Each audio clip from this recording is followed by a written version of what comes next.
สบายดีท่านผู้ชมที่กระโหลบต่อไปเส้นทางนับส้มข่าวจากสถานีโทรภาพแขวงซีโกงโรงเรียนการเมืองการปกครองแขวงประกาศแต่งตั้งหัวหน้าและห้องแขนง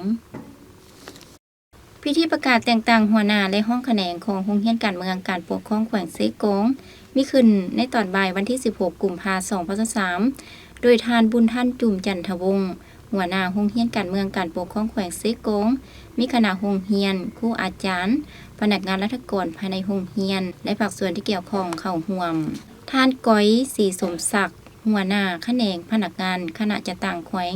ได้ขึ้นผ่านกฎตกลงของท่านเจ้าแขวงซีโกงฉบับเลขที่07/สกลงวันที่9กุมภาพันธ์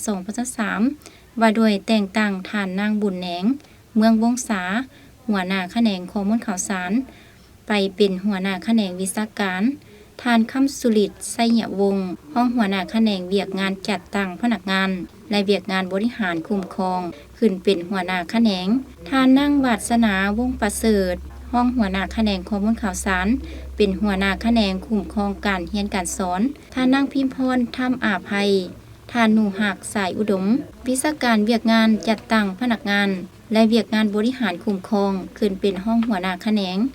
ทานพุทธลาตีเฮืองสวรรค์วิชาการแขนงข้อมูลข่าวสารขึ้นเป็นหัวหน้าแขนงโอกาสนี้ท่านบุญท่านจุ่มจันทวงศ์หัวหน้าโรงเรียนการเมืองการปกครองแขวงก็ได้เน้นให้ผู้ที่ได้รับการแต่งตั้ง